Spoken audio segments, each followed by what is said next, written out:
I turned on the camera because I have a chica. Here's the plot twist. Her name and the birth certificate and her passport name are different. I'm like, and I called them. They're not answering my calls.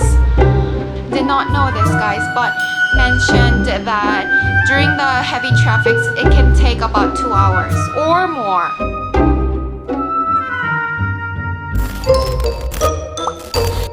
여러분, okay, I just got out of the shower, so let me just put some skin cream. I put the toner on and then I put the ampoule on, and now I'm putting this cream. Okay guys, I turned on the camera because I have a chica. I have a chica, guys. If you've been watching our vlogs, you know that we visited a school for Ellie because we're thinking of transferring her to a new school this coming new academic year. And we really liked that school, and we finally confirmed that we'll send her to that new school, especially not only because it's a very well-known school in our area. We wanted to send her there because it has a very active extracurricular activities aside from the school DepEd school curriculum. Like, they have a lot of sports teams. They have good facilities with the courts, especially with the swimming pool. It has its own swim team. And Ellie has been training with her coach for about 7 months. And then she's active in her swimming lessons. So I was like, why not? That's a good opportunity that we can send her there. It's a good school. So we decided to send her there. It was finalized. We prepared all the documents that need to be submitted, and we submitted them. And here's the plot twist. Dun dun dun. The school emailed us back saying that her name in the birth certificate and her passport name are different. I'm like, huh? There's no way. When we checked the birth certificate, FYI, I submitted the Filipino birth certificate. Ellie was born in the Philippines, and instead of submitting the Korean birth certificate, I don't know why, I submitted the Filipino birth certificate, not knowing that her Filipino birth certificate has a wrong spelling. So it's not a spelling, but it's a space bar. So Ellie has like ELBIT is her name. That's her passport name. That's her legal name. That's all her legal DepEd documents name. Her certificates, DepEd registration is all ELBIT and then Kim. But I did not know that the birth certificate I submitted to them had a space bar between EL and then BIT. So it was EL space bar BIT. So I was like, oh no, that's not okay. So I said, correct Korean birth certificate to the school saying, sorry, this is the wrong birth certificate. We have the Korean birth certificate. Even though she was born here, she's a Korean citizen. She doesn't have the Filipino citizenship. So here's the birth certificate from Korea. So we sent them back the correct version with the correct name. And they said, sabi niya, no, you need to have the Filipino birth certificate with the corrected name. And then I was like, bakit? She's Korean. She's a foreign student. And somehow, I don't understand, but they said, oh, according to registrar's office, you have to submit the Filipino birth certificate with the correct name that matches with your passport and DepEd registration. And I called them. They're not answering my calls. I'm like, this is a big school and you're not answering my calls? So I emailed the registrar. I emailed the school saying, why can't you accept her Korean birth certificate? We will proceed of changing her, fixing her name, but please accept the birth certificate from Korea to register, to enroll her for the next academic year. And they said, we cannot.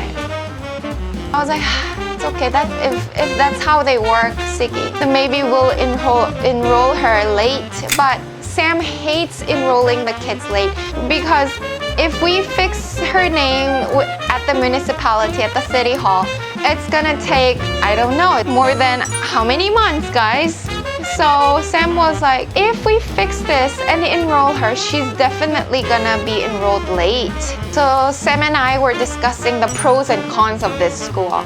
So pros, it's a good school, it has a good name, it's a prestigious school, it has good extracurricular activities, it has like sport facility, it's recommended by a lot of academic seniors. But the cons is, number one, they're very hard to communicate. First of all, they're not good at answering phone calls. They're not flexible with communicating. Like when I'm trying to make them understand with my reasonable side, they are not willing to take it. And number three, it's so far. Did not know this, guys. When we drove to the school, it took less than an hour. But according to the school service, it mentioned that during the heavy traffic, it can take about 2 hours or more. And I'm like, okay, Sam, let's think this through. Is it really worth it to send my kid where she has to commute 4 hours a day? She's gonna be grade 4, so grade 4 finishes at like 3 p.m., 4 p.m., and then when she comes home, it's gonna be like 6 p.m. She gotta do her homework, she gotta take shower, she gotta eat, she's gonna fall asleep like 10, maybe 11 if she has a lot of assignments. And then she's gonna wake up like 4 a.m. to go to school. No. It's a really good school, but are the pros so good that it covers the cons?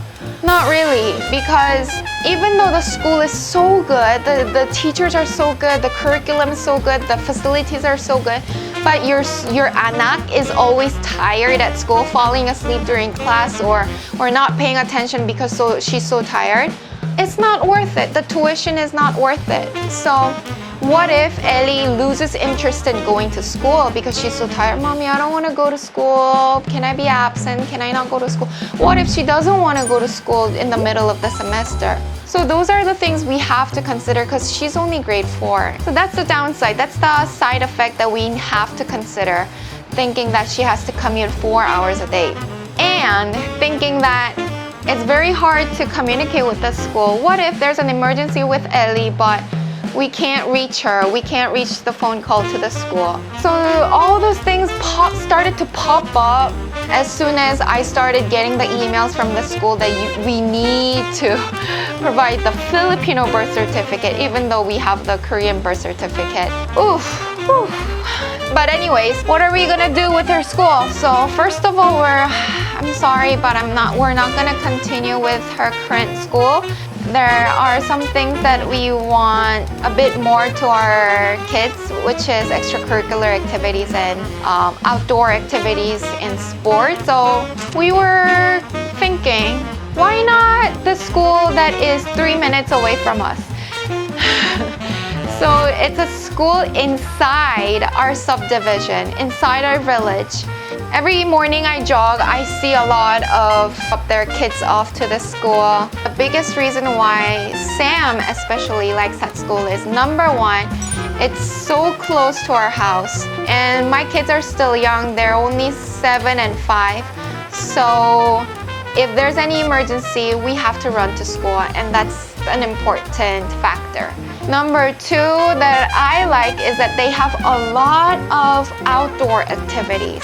And they use the clubhouse pool for swimming class. They have their ballet class and taekwondo class inside their curriculum. So it's a very active school, especially with extracurricular activities. So I'm thinking of sending my kids, Ellie and Elsa, to our subdivision school. Maximum of classmates is 24 to 25 maximum. So they would roughly have like 19 to 24, which is not bad. And their classrooms are big, way bigger than their current school.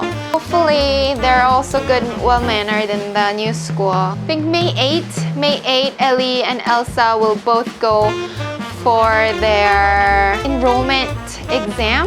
Is that called enrollment exam or application exam or something? So they're gonna get a test.